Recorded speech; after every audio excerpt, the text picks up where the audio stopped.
Hello दोस्तों, आज हम लोग भारत की परमाणु नीति के बारे में पढ़ेंगे। तो सबसे पहले हम लोग देखते हैं पंडित नेहरू के समय में क्या थी। तो पंडित नेहरू के कार्यकाल में भारत की परमाणु नीति एक पथ की थी, जिसका तात्पर्य भारत द्वारा परमाणु प्रौद्योगिकी का उपयोग केवल शांतिपूर्ण एवं विकास कार्यों के लिए करना, न कि परमाणु शस्त्र के निर्माण के लिए। तो भारत केवल केवल शांति एवं विकासपूर्ण कार्यों के लिए परमाणु हथियारों का प्रयोग करेगा, परमाणु शस्त्र बनाने के लिए नहीं। नेहरू ने 1955 में समस्त परमाणु परीक्षणों पर प्रतिबंध लगाने की अपील की। कहा कि भारत कभी विनाशकारी हथियारों का निर्माण नहीं करेगा। अगस्त 1963 में तारापुर समझौते पर भारत और अमेरिका के मध्य हस्ताक्षर हुए। इसके अंतर्गत तारापुर शक्ति स्टेशन की स्थापना हुई। अमेरिका 30 वर्ष बाद भारत को परमाणु ईंधन यूरेनियम की सप्लाई को तैयार हुआ। 30 वर्ष बाद 1966 में इंदिरा गांधी के प्रधानमंत्री बनने के बाद भारत की परमाणु नीति दोहरे पथ डुअल ट्रैक की बन गई। दक्षिण एशिया एवं उसके आसपास के क्षेत्रों में बदले सामरिक और सुरक्षा पर्यावरण को ध्यान में रखते हुए भारत ने अपने परमाणु विकल्प को खुला रखा। भारत ने एनपीटी पे साइन नहीं किया था बेसिकली, इसी दौरान हुई थी बेसिकली 1969 में, 78-69 में, सॉरी हाँ 68-69 में, तो साइन नहीं किया था। फिर 18 मई 1974 को भारत ने पहला परमाणु परीक्षण किया। पश्चिमी देशों ने भारत की आलोचना की। अमेरिका ने 1978 में परमाणु प्रसार को रोकने के लिए परमाणु अप्रसार अधिनियम बनाया। उसके अंतर्गत अमेरिका ने तारापुर परमाणु भट्टी में दी जा रही यूरेनियम की सप्लाई पर रोक लगा दी। प्रधानमंत्री मोरारजी देसाई ने अमेरिका की यात्रा की तथा अमेरिकी प्रशासन और संसद को नैतिक आश्वासन दिया कि भारत परमाणु तकनीक का प्रयोग महाविनाशकारी परमाणु शस्त्रों के निर्माण के लिए कभी नहीं करेगा। इस आश्वासन पर अमेरिका ने 3 साल तक भारत को यूरेनियम की सप्लाई जारी करने का निर्णय लिया। 1981 के बाद फ्रांस ने भारत के साथ 1993 तक यूरेनियम सप्लाई जारी रखने का समझौता किया। भारत की परमाणु नीति इंदिरा गांधी अवध से लेकर 1998 तक परमाणु अस्पष्टता की नीति थी, एम्बिगुअस नीति थी बेसिकली ये। अटल बिहारी वाजपेयी के प्रधानमंत्री काल में उन्होंने परमाणु विकल्प का प्रयोग करते हुए भारतीय वैज्ञानिकों को परमाणु हथियार के परीक्षण की अनुमति दे दी। 11 से 13 मई 1998 को भारत ने 5 बहुउद्देशीय परमाणु विस्फोट सफलतापूर्वक किए। 14 मई 1998 को भारत के परमाणु परीक्षणों की सुरक्षा परिषद में निंदा की गई। अमेरिका, जापान, ऑस्ट्रेलिया, G8 देशों ने भारत के परमाणु परीक्षणों की कटी आलोचना करते हुए भारत के खिलाफ आर्थिक प्रतिबंध लगाने की जोरदार अपील की। अमेरिका ने अपने ग्लेन संशोधन कानून, ग्लेन अमेंडमेंट एक्ट के अंतर्गत भारत और पाकिस्तान के खिलाफ आर्थिक प्रतिबंधों की घोषणा की, क्योंकि कुछ दिनों के बाद पाकिस्तान ने भी परमाणु एक प्रकार से परीक्षण कर लिया था। अटल बिहारी वाजपेयी ने मई 1998 में किए गए भूमिगत परीक्षण पोखरण सेकंड को राष्ट्रीय सुरक्षा की दृष्टि से न्यायोचित ठहराया। वाजपेयी ने कहा कि परमाणु अप्रसार संधि एनपीटी पर भारत द्वारा हस्ताक्षर करने से इनकार करने का निर्णय मूलभूत उद्देश्यों से जुड़ा हुआ था। 1980 व 90 के दशक में परमाणु एवं प्रक्षेपास्त्र फैलाव के कारण देश का सुरक्षा माहौल बिगड़ता रहा। भारत के पड़ोसी देश पाकिस्तान के परमाणु हथियारों में वृद्धि और भारत बाह्य शक्तियों द्वारा समर्थित आतंकवाद, उग्रवाद का शिकार बना। वाजपेयी ने इन परिस्थितियों को कठोर निर्णय के पीछे का कारण बताया। वाजपेयी, भारत एक परमाणु शस्त्र संपन्न राज्य है। इस वास्तविकता को नकारा नहीं जा सकता है। भारत ने यह जो ओहदा प्राप्त किया है उसे अन्य देशों द्वारा स्वीकृति की जरूरत नहीं है, परंतु हमारा इरादा इन हथियारों का प्रयोग किसी भी देश के खिलाफ आक्रमण करना नहीं है। इसका उद्देश्य यह हथियार आत्मरक्षा के लिए है, जो यह सुनिश्चित करता है कि भारत किसी भी परमाणु चुनौती और दबाव में न आए। हमारा इरादा परमाणु शस्त्र होड़ में शामिल होना नहीं। भारत का परमाणु सिद्धांत। तो राष्ट्रीय सुरक्षा सलाहकार बोर्ड की ओर से भारत के परमाणु सिद्धांत के प्रारूप की घोषणा अगस्त 1999 में की गई। अटल बिहारी वाजपेयी भारत के प्रथम प्रधानमंत्री थे जिन्होंने परमाणु सिद्धांत की घोषणा सरकारी स्तर पर की। घोषणा मई 1998 में भारत द्वारा परमाणु परीक्षण करने की बात की। सिद्धांत के प्रमुख तत्व परमाणु प्रसार न करना, न्यूनतम परमाणु प्रतिरोधन यानी मिनिमम न्यूक्लियर डिटरेंस तथा निशस्त्रीकरण है। भारत के परमाणु निवारक के केंद्र में 3 सिद्धांत प्रमुख हैं। पहला विश्वसनीयता, दूसरा प्रभावशीलता, तीसरा उत्तरजीविता, यानी कि एक प्रकार से क्रेडिबिलिटी हो, मिनिमम क्रेडिबिलिटी तो हो कि भारत कम से कम अगर परमाणु हथियारों का अगर हमला होता है भारत के ऊपर तो भारत के पास इतनी तो क्रेडिबिलिटी है, विश्वसनीयता है कि भारत उसका जवाब देगा। फिर भारत के जो न्यूक्लियर वेपन है ऐसा नहीं है कि फुस उड़ जाए, है ना, उनकी प्रभावशीलता भी रहे और उत्तरजीविता भी रहे, यानी कि इनको एक प्रकार से बनाए हमेशा रखा जा सकता है। फिर भारत के परमाणु सिद्धांत तो एक विश्वसनीय न्यूनतम निवारक का निर्माण और रखरखाव। तो एक मिनिमम क्रेडिबल एक प्रकार से हमें परमाणु हथियार रखने हैं। नो फर्स्ट यूज, भारत पहला उपयोग नहीं करेगा, अर्थात परमाणु हथियारों को एक शर्त क्या है, केवल भारत क्षेत्रीय या भारत पर परमाणु हथियारों को एक शर्त केवल भारतीय क्षेत्र पर या भारतीय बल पर कहीं भी परमाणु हमले के जवाब में इस्तेमाल किया जाएगा। पहले हमले के लिए परमाणु प्रतिशोध बड़े पैमाने पर होगा और अस्वीकार्य क्षति पहुंचाने के लिए तैयार किया जाएगा। तो एक प्रकार से इंडिस्पेंसेबल क्षति पहुंचाई जाएगी अगर आपने हमारे ऊपर हमला किया, तो मतलब पूरी तरह से ऑल आउट वार भारत की तरफ से फिर छेड़ दिया जाएगा। परमाणु प्रतिशोधात्मक हमलों को केवल नागरिकों, राजनीतिक नेतृत्व द्वारा परमाणु कमान प्राधिकार के माध्यम से अधिकृत किया जा सकता है। गैर परमाणु हथियार संपन्न देशों के विरुद्ध परमाणु हथियारों का प्रयोग नहीं किया जाएगा।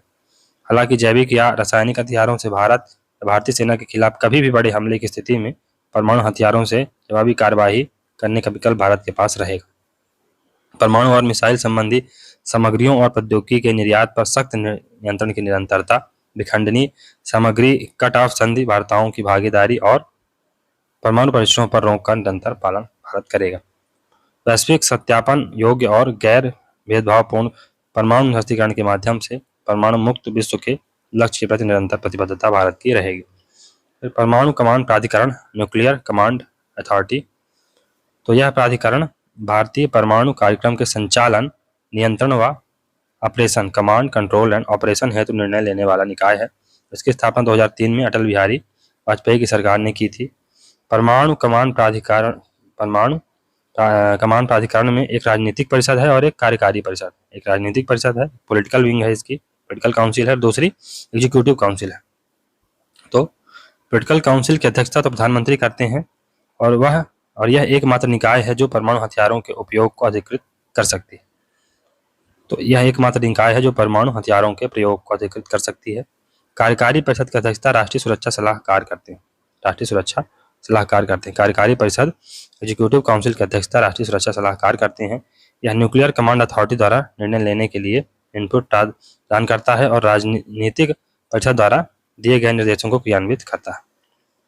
यह न्यूक्लियर कमांड अथॉरिटी द्वारा निर्णय लेने के लिए इनपुट प्रदान करता है और राजनीतिक परिषद द्वारा दिए गए निर्देशों को क्रियान्वित करता है। फिर नो फर्स्ट यूज के सिद्धांत को औपचारिक रूप से जनवरी 2003 में सुरक्षा पर कैबिनेट कमेटी ऑन सिक्योरिटी द्वारा अपनाया गया था। तो कब? जनवरी 2003। फिर नो फर्स्ट यूज सिद्धांत का प्रतिपादन 1998 के परमाणु परीक्षण के बाद किया गया। भारत के परमाणु सिद्धांत में नाभिकीय शस्त्रों का पहले प्रयोग नहीं हुआ। नो फर्स्ट यूज और विश्वसनीय न्यूनतम निवारण यानी क्रेडिबल मिनिमम डिटरेंस के सिद्धांत को मान्यता दी गई। सिद्धांत के 3 तत्व हैं। कौन कौन से? नो फर्स्ट यूज यानी पहले प्रयोग नहीं किया जाएगा, मिनिमम न्यूक्लियर डिस्टेंस न्यूनतम परमाणु प्रतिशोधन तो किया ही, कि इनकेस भारत के सभी जो न्यूक्लियर प्रकाश स्थान है जहाँ पर भारत ने परमाणु छिपा के रखे हैं सभी नष्ट कर दिया जाता है, फिर भी भारत के पास कुछ तो ऐसे न्यूक्लियर एसेट बचे रहेंगे जिनका प्रयोग भारत अपने शत्रु के ऊपर करेगा और डिसआर्मामेंट निरस्त्रीकरण पर भी भारत बल देगा। राष्ट्रीय सुरक्षा सलाहकार board, national security advisor board, government of India, दिसंबर 1998 में भारत के लिए एक राष्ट्रीय सुरक्षा प्रबंधन प्रणाली की सिफारिश के लिए योजना आयोग के तत्कालीन उपाध्यक्ष श्री केसी पंत की अध्यक्षता में एक विशेष कार्यबल का गठन किया गया। टास्क फोर्स की सिफारिश पर एक त्रिस्तरीय संरचना की स्थापना की गई। तो नेशनल सिक्योरिटी काउंसिल, फिर दूसरी है स्ट्रेटेजिक पॉलिसी ग्रुप और तीसरा है नेशनल सिक्योरिटी एडवाइजरी बोर्ड। राष्ट्रीय सुरक्षा परिषद, रणनीतिक नीति समूह और राष्ट्रीय सुरक्षा सलाहकार बोर्ड। राष्ट्रीय सुरक्षा समिति शीर्ष निकाय है, इसकी अध्यक्षता प्रधानमंत्री करते हैं। प्रधानमंत्री के सचिव के रूप में राष्ट्रीय सुरक्षा सलाहकार होते हैं। रणनीतिक नीति समूह की अध्यक्षता कैबिनेट सचिव द्वारा की जाती है। इसमें नीति निर्माण और राष्ट्रीय सुरक्षा से संबंधित मामलों में अनुवर्ती कार्यवाही के लिए जिम्मेदार वरिष्ठ अधिकारी शामिल होते हैं। इसमें सशस्त्र बलों के प्रमुख इंटेलिजेंस ब्यूरो और रिसर्च एंड एनालिसिस विंग शामिल है। इनका प्रमुख कार्य राष्ट्रीय सुरक्षा परिषद को नीतिगत सिफारिशें प्रदान करना है। राष्ट्रीय सुरक्षा सलाहकार board, national security advisory board में वरिष्ठ सेवानिवृत्त अधिकारी नागरिक के साथ साथ सैन्य, शिक्षाविद और आंतरिक और बाहरी सुरक्षा जैसी मामलों, रक्षा विज्ञान, प्रौद्योगिकी और आर्थिक मामलों में विशेषता विशेषज्ञता रखने वाले नागरिक समाज के प्रतिष्ठित सदस्य शामिल होते हैं। फिर यह महीने में कम से कम एक बार या आवश्यकता अनुसार अधिक बार मिलता है। इसका मुख्य कार्य राष्ट्रीय सुरक्षा के मुद्दों पर दीर्घकालिक विश्लेषण करना और दृष्टिकोण प्रदान करना है। यह उन विशिष्ट मुद्दों का अध्ययन भी कर सकता है जिन्हें राष्ट्रीय सुरक्षा परिषद इसे संदर्भित करती है। इनकी नीतिगत सिफारिशों और विकल्पों पर विचार करने के लिए राष्ट्रीय सुरक्षा परिषद को अवगत कराया जाता है। फिर नेशनल सिक्योरिटी एडवाइजरी बोर्ड का गठन दिसंबर 1998 में किया गया था। श्री के सुब्रमण्यम इसके सहसंयोजक थे। शुरुआत में बोर्ड का गठन 1 साल के लिए किया गया था, लेकिन 2004-06 के साल के लिए बोर्ड का पुनर्गठन किया गया। एनएसएबी ने रणनीतिक महत्व के वर्तमान और दीर्घकालिक दोनों मुद्दों पर बड़ी संख्या में अध्ययनों में योगदान दिया है। बोर्ड के वर्तमान एजेंडे हैं पड़ोस की रणनीति, पश्चिमी पड़ोस, सामरिक संचार, सीमा प्रबंधन, समुद्री सुरक्षा, संसाधन जल और खाद्य सुरक्षा, आंतरिक सुरक्षा, सामरिक उद्योग और प्रौद्योगिकी। 17 अगस्त 1999 को भारतीय परमाणु सिद्धांत पर राष्ट्रीय सलाहकार बोर्ड की मसौदा रिपोर्ट प्रस्तुत की गई थी। 17 अगस्त 1999 को राष्ट्रीय सुरक्षा परिषद नेशनल सिक्योरिटी काउंसिल, इसकी स्थापना 19 नवंबर 1998 को की गई थी। नेशनल सिक्योरिटी काउंसिल की स्थापना 1998 में की गई थी, नवंबर 1998 में। ये त्रिस्तरीय संगठन है। रणनीतिक चिंता के राजनीतिक, आर्थिक, ऊर्जा और सुरक्षा मुद्दों की देखरेख भारत के प्रधानमंत्री के कार्यकारी कार्यालय के भीतर संचालित होती है। ये सरकार की कार्यकारी शाखा और खुफिया सेवाओं के बीच संपर्क करता है। फिर राष्ट्रीय सुरक्षा परिषद में रणनीतिक नीति समूह, राष्ट्रीय सुरक्षा सलाहकार बोर्ड और संयुक्त खुफिया समिति का एक सचिवालय शामिल है। प्रधानमंत्री इसकी अध्यक्षता करते हैं। प्रधानमंत्री के सचिव के रूप में राष्ट्रीय सुरक्षा सलाहकार होते हैं। वर्तमान राष्ट्रीय सुरक्षा सलाहकार अजीत डोभाल हैं। प्रथम राष्ट्रीय सुरक्षा सलाहकार कौन थे? ब्रजेश मिश्रा, 1998 से 2004 तक। अटल बिहारी वाजपेयी के जमाने में ब्रजेश मिश्रा थे, भारतीय विदेश सेवा के, 98 से 2004 तक। फिर अटल मनमोहन के टाइम में JN दीक्षित थे, ये भी भारतीय विदेश सेवा से थे, 2004 से 5। MK नारायण 2005 से 10 और शिव शंकर मेनन ये 2010 से 2014 तक रहे हैं राष्ट्रीय सुरक्षा सलाहकार। यानी से नरेंद्र मोदी जी के समय अजीत डोभाल जी हैं, IPS हैं ये, और 2014 से वर्तमान में ये अभी भी बने हुए हैं। लिंडन जॉनसन की 7 सूत्री योजना, इसमें गैर परमाणु क्षेत्रों में या गैर परमाणु देशों में परमाणु शस्त्रों के फैलाव को रोकने की बात कही गई है। आक्रामक और सुरक्षात्मक सामरिक बम वर्षकों क्षेपास्त्रों पर रोक की बात की गई है। चलिए दोस्तों, यहाँ से भारत के न्यूक्लियर जो स्ट्रेटजी है उसका चैप्टर समाप्त होता है। तो मिलते हैं अगले वीडियो में। तो अगर दोस्तों आपको सीरीज अच्छी लग रही है तो वीडियो को लाइक करें, चैनल को सब्सक्राइब करें, ज़्यादा से ज़्यादा शेयर करने का प्रयास करें। मिलते हैं अगले वीडियो में, तब तक के लिए goodbye. Thank you very much for discussion.